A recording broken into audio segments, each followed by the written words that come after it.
Have you ever noticed how easy it is for men to say they're tough, to boast about being street smart, to claim that if danger ever came, they'd know exactly what to do? But here's the truth. Most people never face real danger. Real danger doesn't announce itself. It doesn't wait for you to warm up.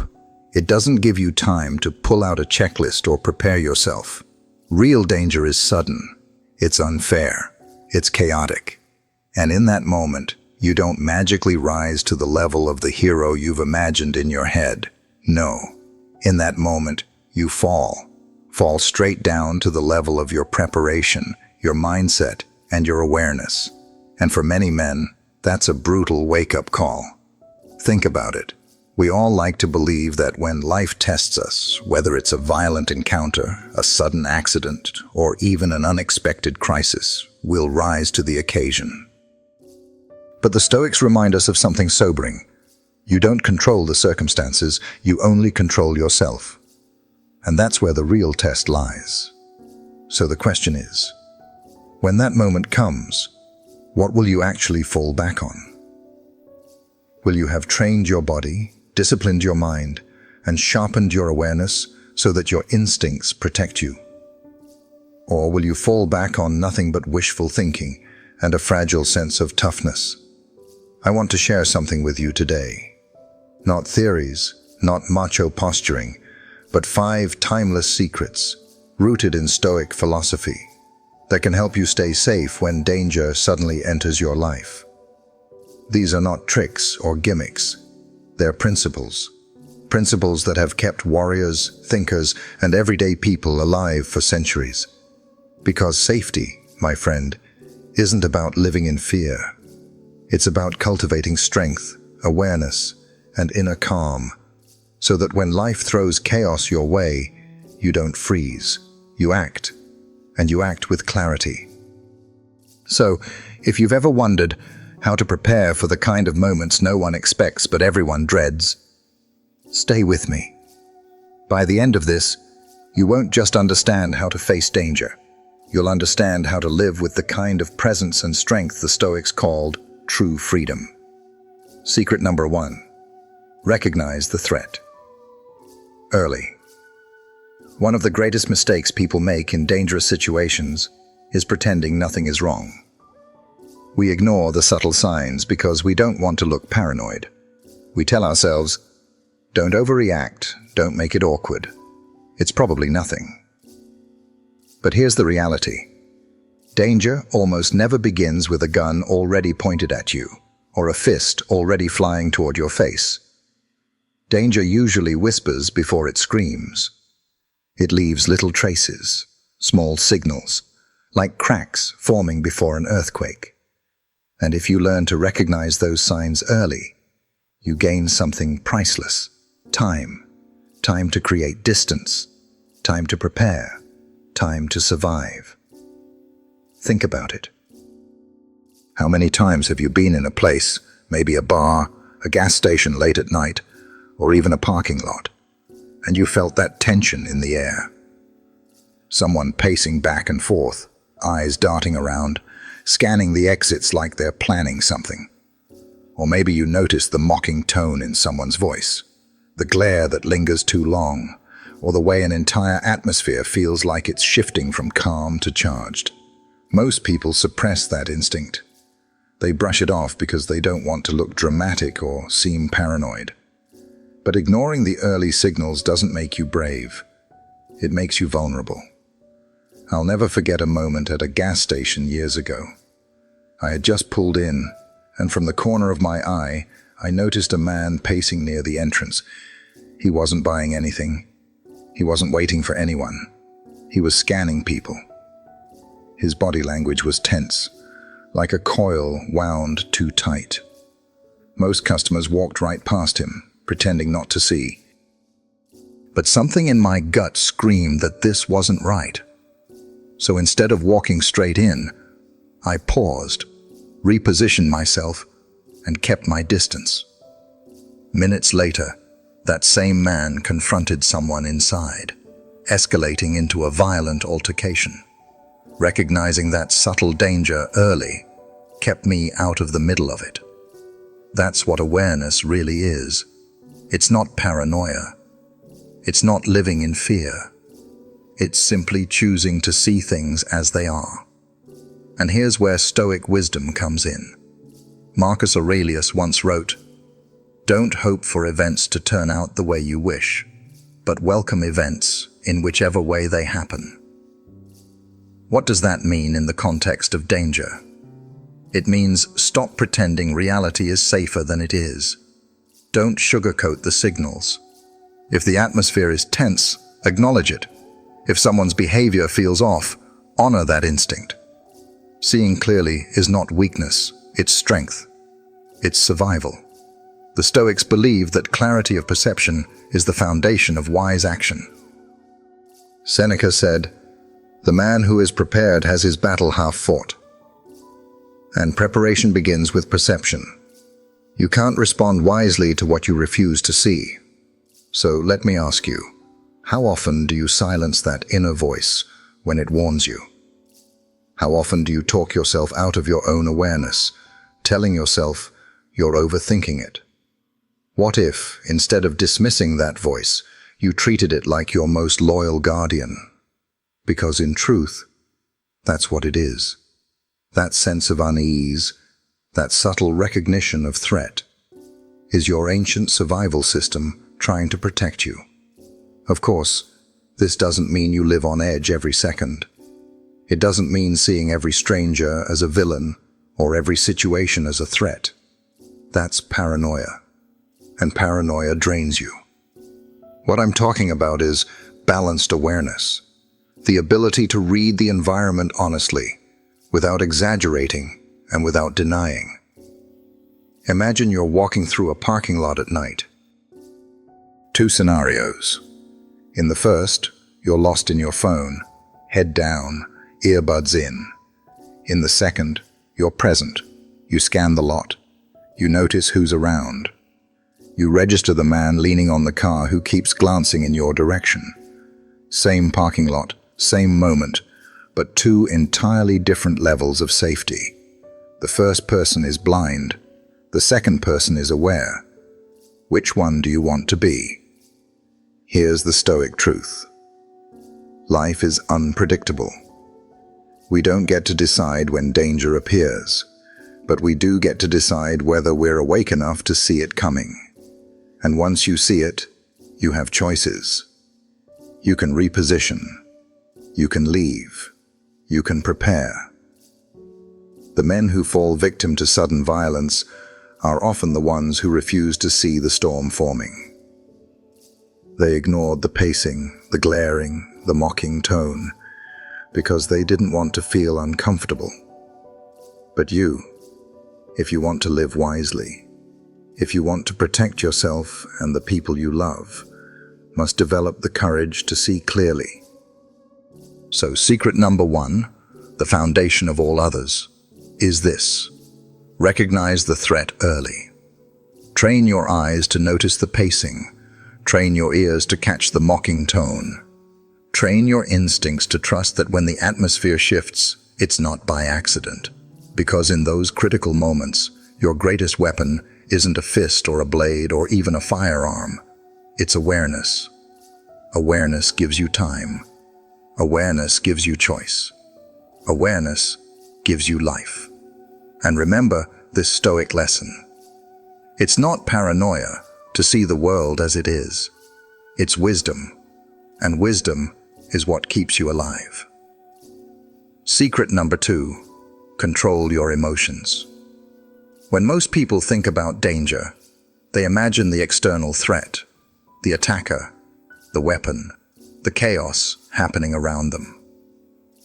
But here's the surprising truth. In the middle of a crisis, the greatest danger often doesn't come from the outside.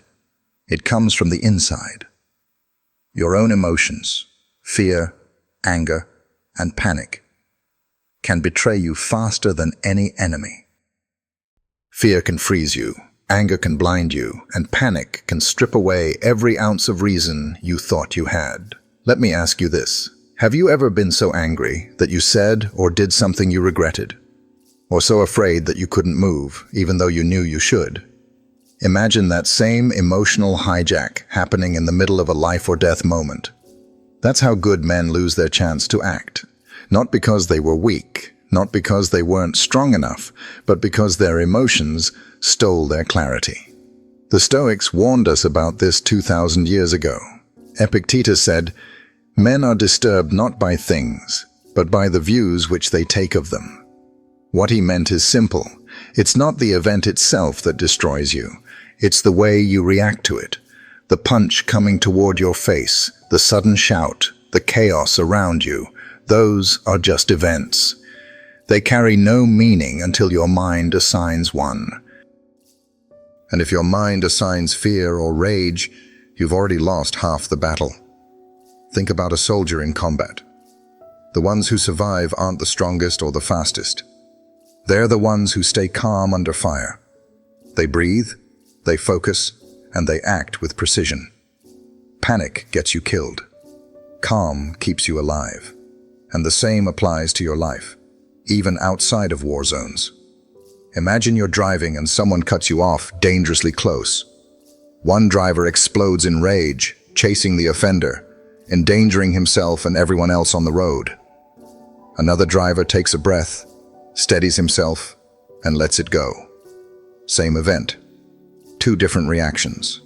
Two completely different outcomes. So how do we control our emotions in the heat of the moment? The truth is, you don't need complicated tricks. You need timeless techniques.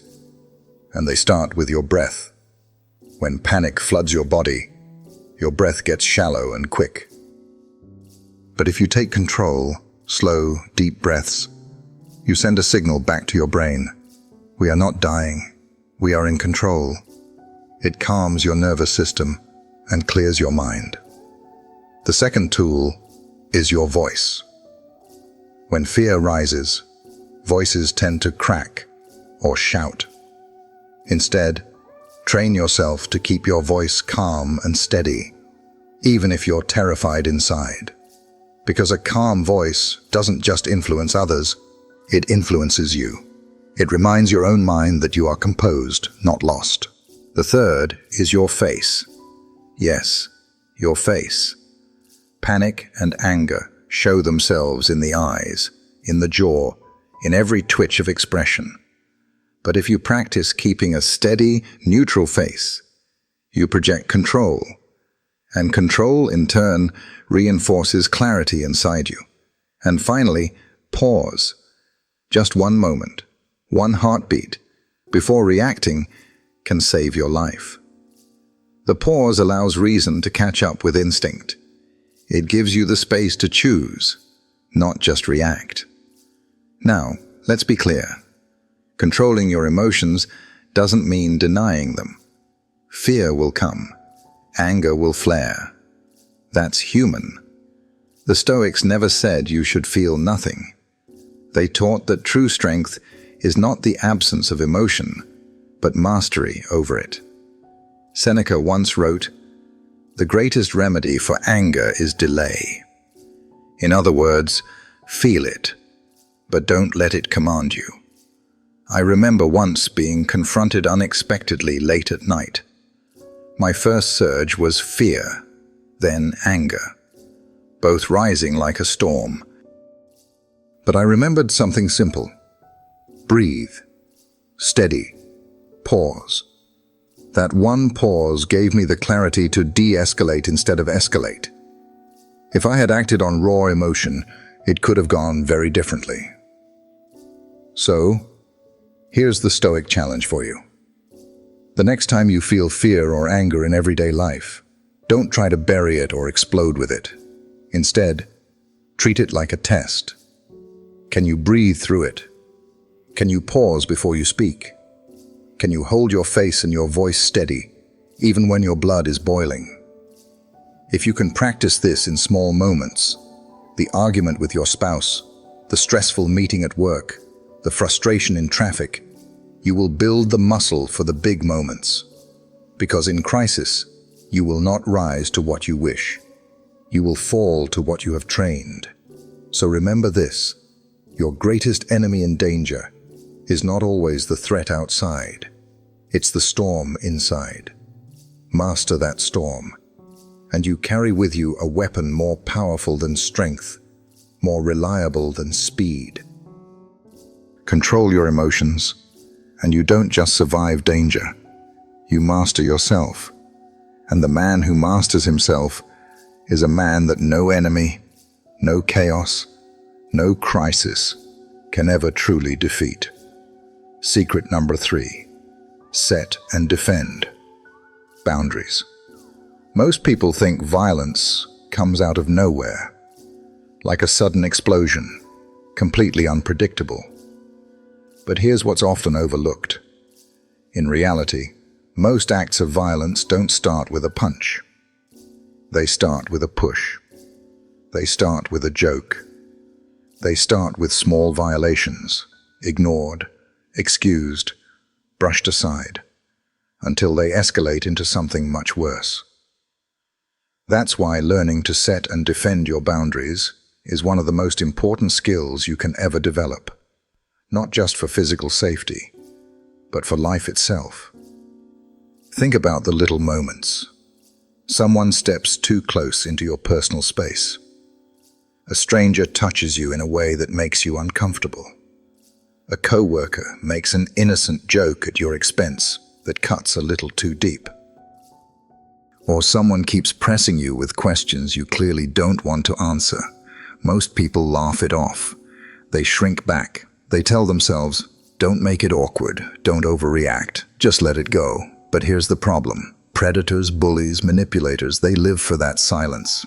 Every time you ignore a small violation, you're signaling compliance. You're telling them without words, it's okay to push further.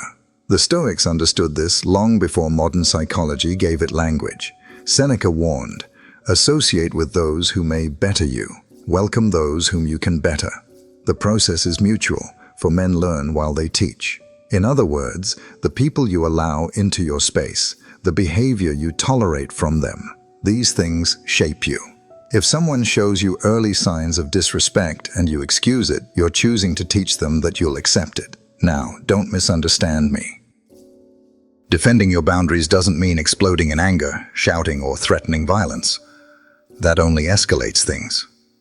The Stoic approach is calm and firm. Boundaries are enforced with strength, not with rage.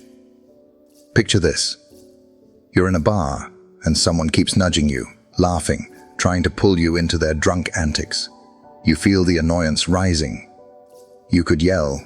You could shove them back. But the stronger move, a steady look in the eyes, a calm, clear voice. Back off. That's enough. No apology. No nervous laugh. Just a clear, unshakable line.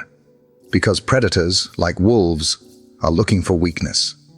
They're testing compliance. They push a little, then watch how you respond. If you flinch, laugh it off, or apologize for defending yourself. They know they can push further.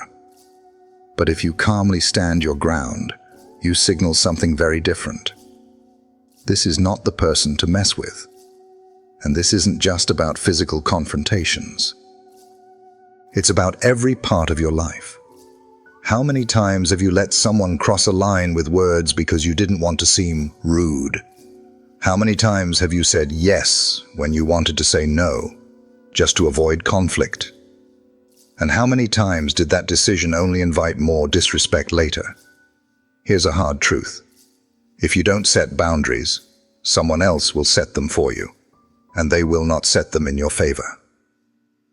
I remember a time early in my career when a colleague would constantly interrupt me in meetings. At first, I laughed it off. Then I tried to talk faster, just to squeeze my point in before he cut me off. But each time I let it go, it got worse. Finally, I decided to address it directly, not with anger, but with calm firmness. I wasn't finished speaking. Please let me complete my thought. The room went silent for a moment, but you know what? He never interrupted me again. That moment taught me something vital. Boundaries don't just protect you. They teach others how to treat you. And in dangerous situations, this lesson can literally save your life. The man who confidently holds his ground early, before the push turns into a punch, often avoids escalation entirely. The man who avoids setting boundaries because he fears awkwardness often finds himself in situations that are far more than just awkward. Marcus Aurelius wrote, "The best revenge is not to be like your enemy." Boundaries are not about becoming aggressive like those who violate them. They are about embodying strength, calm, and self-respect. Qualities that signal to others that you will not be tested without consequence. So let me challenge you. What boundaries in your life have you been allowing others to cross? Maybe it's a boss who talks to you with disrespect. Maybe it's a friend who always takes advantage of your kindness. Maybe it's a stranger who gets too close and you swallow the discomfort instead of voicing it. Every time you fail to defend that line, you train yourself and others to accept less than you deserve. Every time you calmly enforce it, you grow stronger and you earn respect. Setting boundaries is not selfish. It's self-respect. It's not aggression. It's protection. And it's not paranoia. It's wisdom. So remember this. Violence, like disrespect, rarely appears fully formed. It grows through ignored signals, tolerated slights, and unchallenged intrusions. Stop it early, and you don't just prevent conflict. You prevent escalation. Secret number 3 is simple, but life-changing. Set and defend your boundaries. Do it calmly. Do it firmly. Do it without apology. Because when you draw clear lines, you don't just keep danger at bay. You shape the world around you into one that respects your presence. And as the Stoics would remind us, the man who respects himself teaches the world to do the same. Secret number 4. Prepare for the worst calmly. When you hear the word preparation, what comes to mind? For some people, it sounds like paranoia. They imagine someone living in fear, always expecting disaster, carrying survival gear everywhere they go. But preparation is not paranoia. Preparation is responsibility. And here's the strange truth. Most men avoid thinking about worst-case scenarios, not because they're too strong, but because they're uncomfortable. They don't want to imagine the fire, the accident, the attack. They say to themselves, "That won't happen to me." And so, they live blind to the possibility. But denying reality doesn't make you safe. It makes you fragile. The Stoics knew this. They taught a practice called premeditatio malorum, the premeditation of evils. Marcus Aurelius and Seneca would deliberately imagine the worst that could happen: sickness, betrayal, disaster, even death. Not to dwell in misery, not to live in fear, but to be ready, to walk through life calmly, knowing that nothing would catch them by surprise.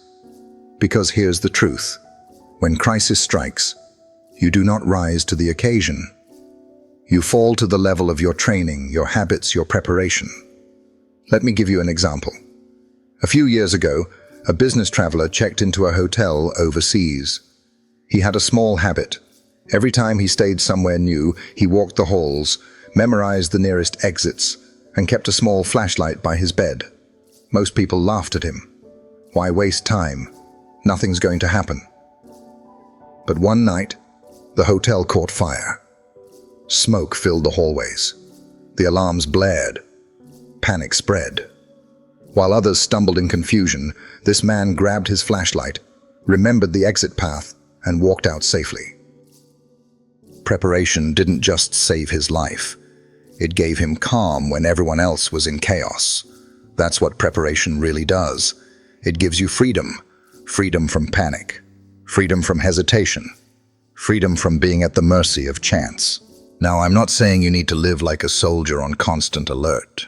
What I'm saying is that readiness comes from small, disciplined habits. Habits so simple, they become second nature. When you walk into a restaurant, take a second to notice where the exits are. When you're in a crowded place, practice being aware of who's around you.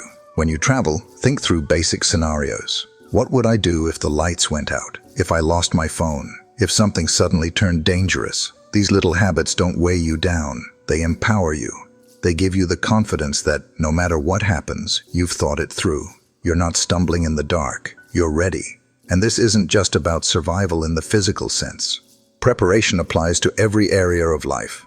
Financial hardship, relationship challenges, career setbacks. Too many men coast along, hoping everything will go well. But hope, as the Stoics remind us, is not a strategy. Seneca once said, "The man who has anticipated the coming of troubles takes away their power when they arrive." So let me ask you, what's one area of your life right now where you're hoping for the best, but not preparing for the worst? Is it your health? Your finances? Your safety? Hope is fragile. Preparation is strength. Think of the firefighter. He doesn't panic when the alarm rings at 3 a.m. because he's trained for it. He's rehearsed it. He knows where the gear is, how to move, what steps to take. His preparation gives him calm, and you don't need to be a firefighter to live the same way. Build habits that prepare you. Strengthen your body so you're not caught weak. Discipline your mind so you don't collapse in panic. Practice awareness so you're not blindsided. Because when the storm comes, and it will come, your life won't be saved by your wishful thinking. It will be saved by the training, the preparation, the calm readiness you built long before that day. And here's the paradox. The man who prepares for the worst is often the man who lives with the most peace. Why? Because preparation takes away fear. When you know you've done what you can, you stop obsessing over what you can't control. That's the Stoic freedom.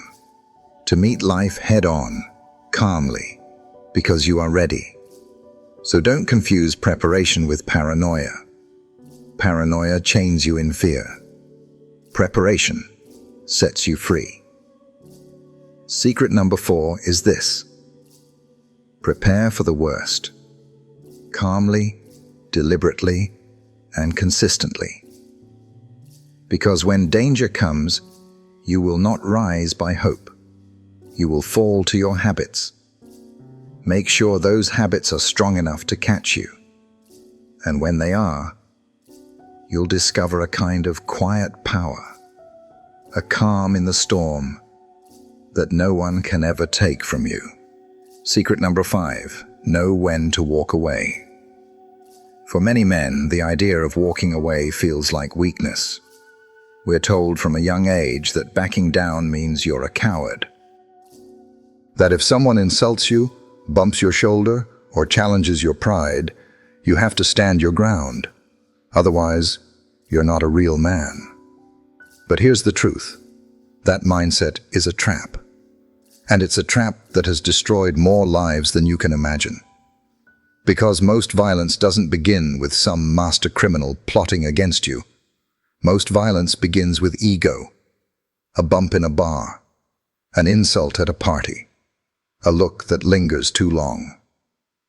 Two men, both fueled by pride, both refusing to back down. And in seconds, what started as a stupid exchange of words becomes irreversible tragedy. The FBI has studied this. Their data shows that many homicides in America don't come from organized crime or long-term planning. They come from arguments, spur of the moment, fueled by anger and ego, ordinary people in ordinary places who couldn't let go of pride. So let me ask you, is your pride worth your life? Is proving you're tough worth leaving your family without a father, a husband, a brother? The Stoics would say no. They would remind us that real strength is not about controlling others. It's about controlling yourself. Epictetus taught, any person capable of angering you becomes your master.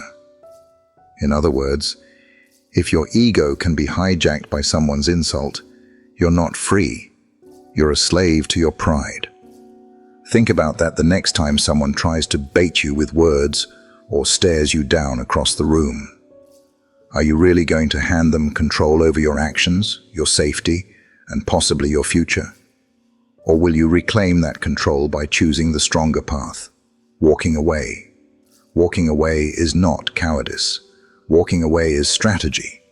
Walking away is survival. And walking away is the highest form of control, because it proves that your choices are yours alone, not dictated by someone else's provocation. I remember once leaving a restaurant late at night. A man bumped into me on purpose. He glared, waiting for me to bite. Every instinct screamed to push back, to prove I wasn't weak. But I also remembered something I had learned. Escalation never ends where you think it will. And in that moment, I asked myself, what am I really fighting for? My ego or my life? So I walked away. And you know what? The man muttered, but he didn't follow.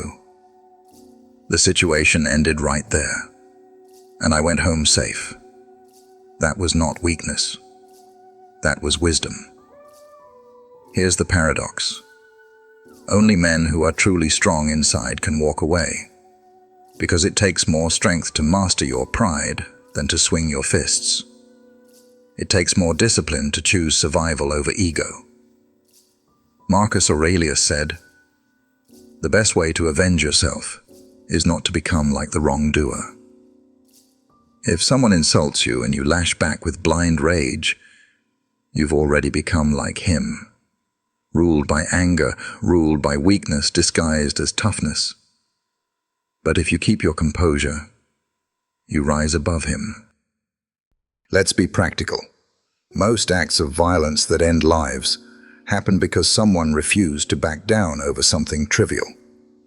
A spilled drink, a rude word, a look. Situations so small, they could have been ended instantly if one man had the courage to walk away. Instead, pride kept them locked in, and lives were lost. So ask yourself this: what would your family rather have? A story about how you stood your ground in an argument that no one remembers, or your living presence in their lives? Which legacy matters more? The Stoics remind us daily, life is fragile, time is precious. Why throw it away just to win a battle of egos? True courage is not letting your emotions drag you where you don't want to go. True toughness is refusing to let pride make decisions that could cost you everything. Walking away doesn't make you less of a man. It makes you more, because you're not controlled by anger, not enslaved by pride, not trapped in the need to prove yourself. You already know who you are. You don't need validation from strangers. So, secret number 5, the final lesson, is this: know when to walk away. Not out of fear, not out of weakness, but out of strength. Because the man who can walk away is the man who truly owns himself. And in the end, that's the ultimate victory: survival, self-control, and freedom.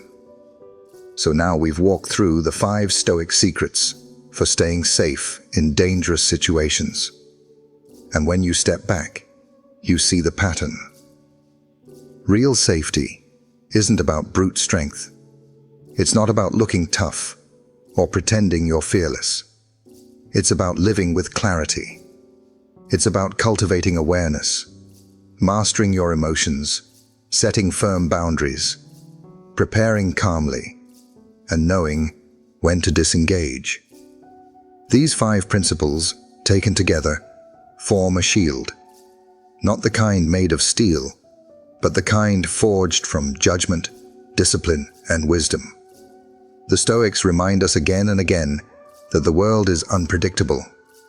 Violence, is messy. The chaos rarely plays fair.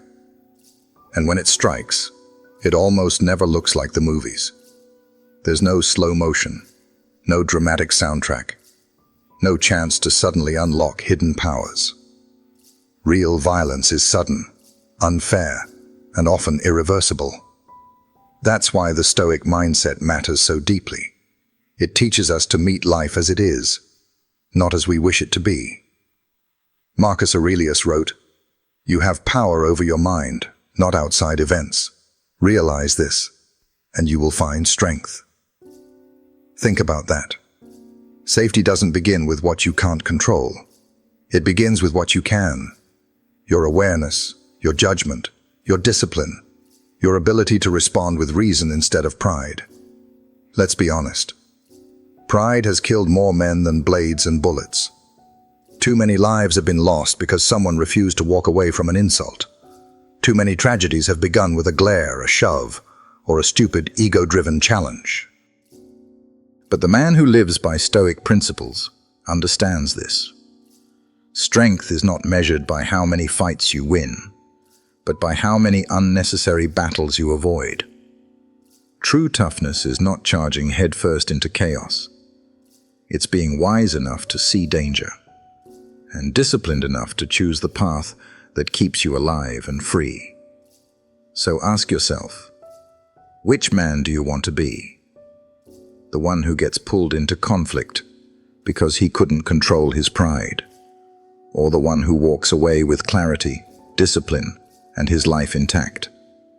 Remember this: readiness is greater than comfort. Most people drift through life seeking comfort, pretending danger doesn't exist, ignoring the subtle signs, silencing their instincts, clinging to false pride. But comfort is fragile. Comfort collapses the moment reality intrudes. Readiness, on the other hand, is strength. Readiness is awareness sharpened by discipline. Readiness is a calm mind, trained to hold steady in storms.